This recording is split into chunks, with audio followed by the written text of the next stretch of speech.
Guys इस video में हम डिस्कस करेंगे फिजिक्स के जो 60 क्वेश्चन सीटी एग्जाम में आप लोगों से पूछे जाएंगे उसका सिलेबस क्या है। Syllabus for BSc nursing course, BPT course and other UG paramedical course. Specially बात करेंगे फिजिक्स का सिलेबस। देखिए 11th class and 12th class की फिजिक्स आती है सीटी एग्जाम में। टोटल 11th और 12th से 60 क्वेश्चंस आप लोगों से पूछे जाएंगे। एक क्वेश्चन 1 मार्क का है तो 60 क्वेश्चन 60 मार्क्स के हो गए। ठीक है, इस वीडियो में हम डिटेल सिलेबस पढ़ेंगे इस यूनिट का। ठीक है, कुल मिलाकर 10 यूनिट्स हैं 11th में और 10 यूनिट्स ही हैं 12th में। ये नाम है इन यूनिट्स। ओके, अब देख लेते हैं इनका सिलेबस। देखो, फिजिकल वर्ल्ड एंड मेजरमेंट में आपको ये टॉपिक पढ़ने हैं, नोट कर लो इनको, इससे फालतू कुछ नहीं पढ़ना। क्या क्या भैया? यूनिट्स एंड मेजरमेंट में अगर मैं बात करूं, जो पहली यूनिट है मेजरमेंट की जरूरत यानी यूनिट, आपको यूनिट्स पता होने चाहिए एसआई सिस्टम में, सीजीएस सिस्टम में। ठीक है, SI unit fundamental quantities and their unit. 7 fundamental quantities है, mass, length, time, temperature, current, luminous intensity, amount of substance. 7 हो गई। ठीक है, और डिराइव्ड यूनिट्स पूछ सकते हैं, बोल देंगे मैग्नेटिक फील्ड के बारे में, बताओ मैग्नेटिक फील्ड की एसआई यूनिट क्या होती है, ग्रेविटेशनल फोर्स की यूनिट क्या होती है, ग्रेविटेशनल फोर्स कांस्टेंट यूनिट क्या होती है, परमिटिविटी की यूनिट क्या है, परमिएबिलिटी की यूनिट क्या है, सिग्निफिकेंट फिगर से क्वेश्चन आना है, dimension of physical quantities, dimensional analysis and application, ये पूछे जाए, नोट कर लेना, डायमेंशनल एनालिसिस एंड एप्लीकेशन। ठीक है, इसके अलावा और कुछ नहीं पढ़ना, बस इतने ही पढ़ने हैं। और ये आपके एनसीईआरटी में अच्छे से, तो फिजिक्स के एनसीईआरटी से आप कर सकते हैं। और मैं भी आपको एबीसी सीईटी वर्ल्ड जो यूट्यूब चैनल पे आप देख रहे हैं वहां पढ़ाऊंगा आपको, तो आप लोग चैनल को सब्सक्राइब भी कर सकते हैं। ठीक है, काइनेमेटिक्स की बात करें तो मोशन इन स्ट्रेट लाइन आएगा, फ्रेम ऑफ रेफरेंस पढ़ना है, इसमें मोशन इन स्ट्रेट लाइन पढ़ना है, 3 इक्वेशन ऑफ मोशन आपको पता होनी चाहिए। क्या, एक बार थोड़ा सा रिवाइज कर लेते हैं। v equal to u plus at, s equal to ut plus half at square, v square minus u square equal to as, ये वाली एलिमेंट्री कंसेप्ट आपको डिफरेंशिएशन का छोटा मोटा पता होना चाहिए कि भैया एक्सेलरेशन क्या होती है, dv बाई dt। ठीक है, वेलोसिटी को टाइम की फॉर्म में दे देंगे आपको एक इक्वेशन में, आपसे पूछ लेंगे बताइए एक्सेलरेशन क्या होगी, क्या आना चाहिए। यूनिफॉर्म नॉन यूनिफॉर्म मोशन का पता होना चाहिए, एक्सेलरेटेड मोशन क्या होता है, नॉन एक्सेलरेटेड मोशन क्या होता है, और इंस्टेंटेनियस वेलोसिटी, यही स्पीड एक्सेलरेशन, इनके जो ग्राफ्स होंगे वो पूछे जाएंगे आपसे।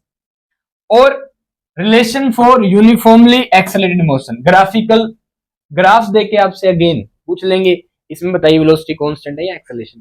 सिंपल सिंपल क्वेश्चन आएंगे आप लोगों से। काइनेमेटिक्स में ये तो मोशन स्ट्रेट लाइन था, जन प्लेन में पूछेंगे projectile motion.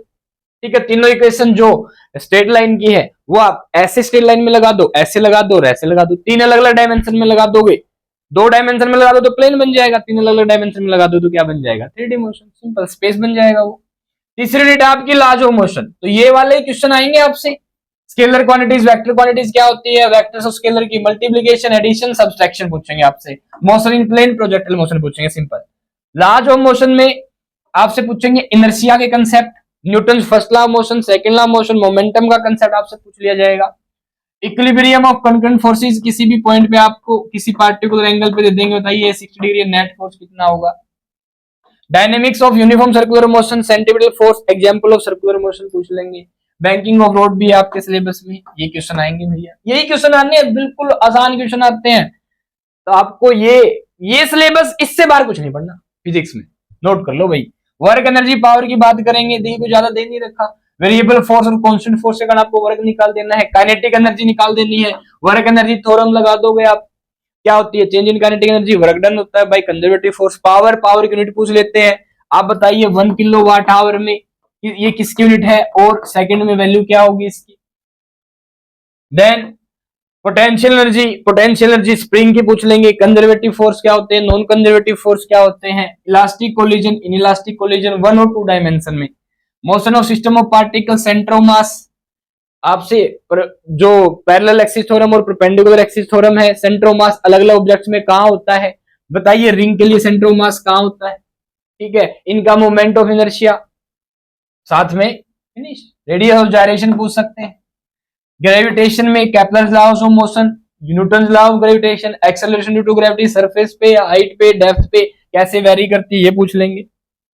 Then properties of bulk matter की बात करें तो इलास्टिसिटी पूछेंगे आपसे, इलास्टिक कांस्टेंट जो तीन इलास्टिक कांस्टेंट है, young modulus of elasticity, bulk modulus of elasticity, shear modulus of elasticity, Hooke's law क्या होता है, स्ट्रेस एंड और स्ट्रेन की जो कर्व होती है वो पूछ सकते हैं, ठीक है। Poisson ratio, elastic energy, mechanical properties of fluid में आपसे Pascal's law, Stokes law, Bernoulli's theorem के ऊपर जो क्वेश्चंस बनते हैं सिंपल सिंपल आसान क्वेश्चन आपसे पूछ लिए जाएंगे। प्रॉपर्टीज ऑफ मैटर की बात करें तो सिंपली हीट क्या, टेम्परेचर, टेम्परेचर को मेजर करने के लिए जो स्केल्स है हमारे पास, Kelvin scale, Fahrenheit scale, degree Celsius scale, आपस में रिलेशन पूछ लेंगे। कैलोरीमेट्री पूछ लेंगे आपसे कि अगर आप बर्फ को लिक्विड फॉर्म में, सॉलिड से लिक्विड फॉर्म में, फिर लिक्विड से वेपर फॉर्म में कन्वर्ट कर रहे हैं तो कितनी अमाउंट ऑफ हीट रिलीज होती है, देनी पड़ेगी हमें। इसके अलावा Wien's displacement law, Stephen law आपको पता होना चाहिए। थर्मल कंडक्टिविटी क्या है, लेटेंट हीट कैपेसिटी क्या है, स्पेसिफिक हीट कैपेसिटी क्या है, सीपी सीवी का रेशियो पूछ लेंगे। मोनोटोमिक गैस के लिए, डायटोमिक गैस के लिए, ट्राइटोमिक गैस के लिए, सिंपल आपको पता होना चाहिए। गामा क्या होता है, मोनोटोमिक गैस के लिए बताओ क्या होता है। थर्मोडायनेमिक्स में आपसे simple thermal equilibrium, first law thermodynamics, second law thermodynamics, zeroth law thermodynamics, ठीक है। यहाँ आपसे रिवर्सिबल एडियाबैटिक प्रोसेस क्या होती है, आइसोबैरिक प्रोसेस क्या होती है, आइसोथर्मल प्रोसेस क्या होती है, क्या कंडीशन होती है, इनका न्यूमेरिकल दे देंगे। बहुत ही simple, P1 V1 P2 V2 ये वाले क्वेश्चन आएंगे।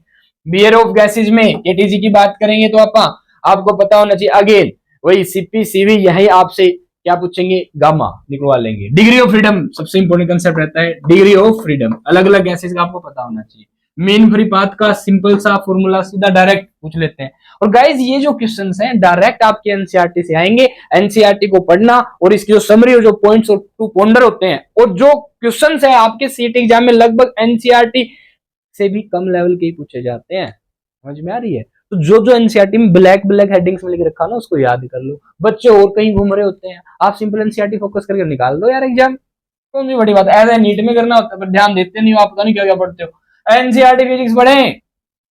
ऑसिलेशन एंड वेव में पीरियोडिक मोशन क्या होता है, इसकी frequency, angular frequency, velocity, acceleration, आपस में इनके बीच कितने एंगल होते हैं, simple harmonic motion, oscillatory motion क्या होता है, ये पूछेंगे आपसे। टाइम का फॉर्मूला पूछ लेते हैं, एसएचएम की एनर्जी पूछ लेंगे, फेज डिफरेंस पूछ लेंगे कितना रहेगा। ऐसे ही वेव में आपसे सिंपली ट्रांसवर्स वेव क्या होती है, लॉन्ग वेव क्या होती है, एग्जांपल दो, साउंड वेव कैसी वेव है, लाइट वेव कैसी वेव है, ये क्वेश्चंस होंगे। बीट्स पूछ सकते हैं, बीट फ्रीक्वेंसी पूछ सकते हैं। 12th की सिलेबस की बात करें, इलेक्ट्रोस्टैटिक में electric charge, conservation of charge, charge की प्रॉपर्टी, 2 पॉइंट चार्ज और आपसे इलेक्ट्रिक डेवलपमेंट, एक्सियल लाइन पे, इक्वेटोरियल लाइन पे इनका फॉर्मूला पूछ सकते हैं। ऐसे ही गाज थर्म इलेक्ट्रिक फ्लक्स की यूनिट पूछ लेंगे। अच्छा, इलेक्ट्रोस्टैटिक फोर्स कांस्टेंट के की यूनिट पूछ लेंगे, रिलेटिव परमिटिविटी की यूनिट पूछ लेंगे, इलेक्ट्रिकल परमिटिविटी की यूनिट पूछ लेंगे आपसे, इलेक्ट्रिक फ्लक्स की यूनिट, और इसके साथ साथ गाज की एप्लीकेशन, गाज लॉ की जो एप्लीकेशन किसके कारण, इनफाइनाइट लॉन्ग वायर के कारण, थिन स्फेरिकल सेल के कारण, इनफाइनाइट प्लेन सीट के कारण। सीट वाला लगभग क्वेश्चन आपसे पूछा जाता है। Electrostatic potential energy and capacitance में आपसे कैपेसिटर क्या होता है, इलेक्ट्रिक डेवलपमेंट भी क्या होती है, पोटेंशियल क्या होता है, 2 पॉइंट चार्ज के कारण आपसे इलेक्ट्रिक पोटेंशियल पूछ सकते हैं, इलेक्ट्रिक डायपोल भी डेवलपमेंट पूछ सकते हैं।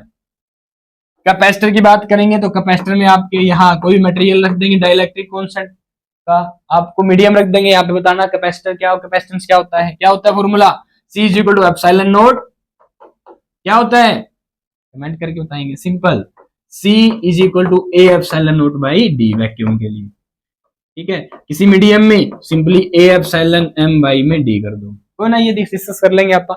ऐसी करंट इलेक्ट्रिसिटी में आपको VI कैरेक्टरिस्टिक ओम्स लॉ पता होना चाहिए, ड्रिफ्ट वेलोसिटी I = NeAVD वाला फॉर्मूला आपको क्लियर होना चाहिए, ओम्स लॉ की माइक्रोस्कोपिक फॉर्म भी पता होना चाहिए, वेक्टर फॉर्म जो होती है, और V = IR ओम्स लॉ होता है। साथ ही साथ आपको व्हीटस्टोन ब्रिज, किरचॉफ का फर्स्ट नियम, सेकंड नियम, कौन सा करंट लॉ है, कौन सा जंक्शन लॉ है, करंट लॉ किस पे बेस्ड है और जंक्शन लॉ किस पे बेस्ड है, ये आपसे क्वेश्चन पूछ सकते हैं। Then moving charge and magnetism की बात करें तो Biot Savart's law, Oersted experiment, simple Lenz law, Faraday's first law, second law, यहां आ जाते हैं मैग्नेटिज्म में। ये एक्चुअली आपके EMI में आते हैं, फैराडेज फर्स्ट और सेकंड लॉ, पर कंसेप्ट आपका यहीं से बनता है। तो मैग्नेटिज्म एंड मैटर आपको पता होना चाहिए, ठीक है। सोलेनोइड के बारे में पता होना चाहिए, करंट कैरिंग वायर कितना मैग्नेटिक फील्ड प्रोड्यूस करेगा, वो क्या क्या सोर्सेज हैं मैग्नेटिज्म के, समझ रहे हैं। Then paramagnetic, diamagnetic, ferromagnetic substance के एग्जांपल आपको पता होने चाहिए। मैग्नेटिक परमेबिलिटी की यूनिट पता होनी चाहिए, क्या वैल्यू होती है पता। Electromagnetic induction and alternating current में आपसे इलेक्ट्रोमैग्नेटिक इंडक्शन क्या होता है यहाँ पूछेंगे, Faraday's first law second law. Induced EMF क्या होता है, Lenz law. Self inductance mutual inductance की यूनिट पूछ लेते हैं। अल्टरनेटिंग करंट में आपसे ट्रांसफार्मर, एसी जनरेटर और एलसीआर सर्किट के फेज डिफरेंस जो होते हैं वो पूछ सकते हैं। रेजोनेंस फ्रीक्वेंसी क्या होती है, सीधा इंपीडेंस यूनिट क्या है, रिएक्टेंस यूनिट क्या है, RMS value of current end voltage पूछ सकते हैं आप लोगों से।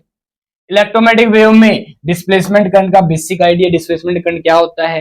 सात जो इलेक्ट्रोमैग्नेटिक वेव होती है ये विजिबल रेज में जो सातों का स्पेक्ट्रम बनता है, V pure V I B G Y O R, यहीं से क्वेश्चन पूछेंगे और इलेक्ट्रोमैग्नेटिक वेव्स की यूज पूछ लेंगे आप लोगों से। ऑप्टिक्स की बात करूं मैं तो ऑप्टिक्स में रे ऑप्टिक्स, ऑप्टिकल इंस्ट्रूमेंट्स, वे ऑप्टिक्स अलग, दोनों के अलग अलग फिनोमेना है। यहाँ इंटरफेरेंस और डायफ्रैक्शन है, यहाँ reflection, reflection, total internal reflection और डिस्पर्जन है। ठीक है, astronomical telescope, microscope, compound microscope दोनों पूछेंगे। ठीक है, सीधा सिंपल फॉर्मूला आएगा, कोई और अलग से कुछ नहीं आना। ड्यूल नेचर ऑफ मैटर में आपको पता होना चाहिए फोटो इलेक्ट्रिक इक्वेशन क्या है। ठीक है, आइंस्टीन की जो फोटो इलेक्ट्रिक इक्वेशन है उसी पे क्वेश्चन पूछ लेंगे।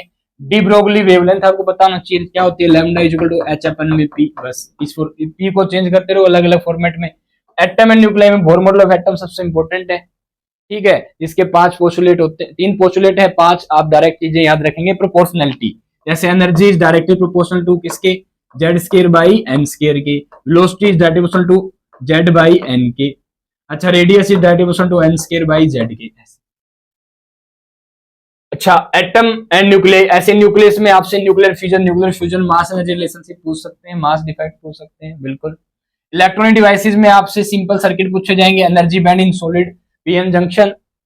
आईवी कैरेक्टरिस्टिक तो ज्यादा नहीं पूछते, रेक्टिफायर पूछ लेते हैं। और रेक्टिफायर जो फुल वेव रेक्टिफायर है उसकी फ्रीक्वेंसी पूछ लेते हैं, हाफ वेव रेक्टिफायर की फ्रीक्वेंसी पूछ लेते हैं।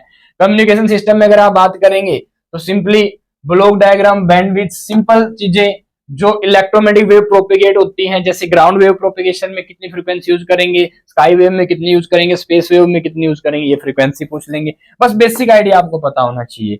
सैटेलाइट के बारे में भी, पोलर सैटेलाइट कौन से हैं और इक्वेटोरियल सैटेलाइट है ये पूछ सकते हैं। एम्पलीट्यूड मॉड्यूलेशन क्या होता है, यहाँ से क्वेश्चन पक्का आना है, 2 क्वेश्चन 3 क्वेश्चन आ सकते हैं यहाँ से आराम से। क्यों, क्योंकि ये नीट के अंदर नहीं है, सेमीकंडक्टर है पर ये नहीं है कम्युनिकेशन सिस्टम, इसलिए आप इसको जरूर देख के जाना। ठीक है गाइज, ये हमारा फिजिक्स का सिलेबस था, कुल मिलाकर 60 क्वेश्चन पूछे जाएंगे, 60 मार्क्स के होंगे, कोई नेगेटिव मार्किंग नहीं है। तो अच्छे से इन क्वेश्चंस की प्रैक्टिस कर लीजिए। किसी भी कंसेप्ट में, किसी भी क्वेश्चन में आपको कोई भी क्वेरी हो तो आप पूछ सकते हैं, कमेंट करके पूछ सकते हैं। ठीक है, अच्छे से पढ़िए, द बेस्ट।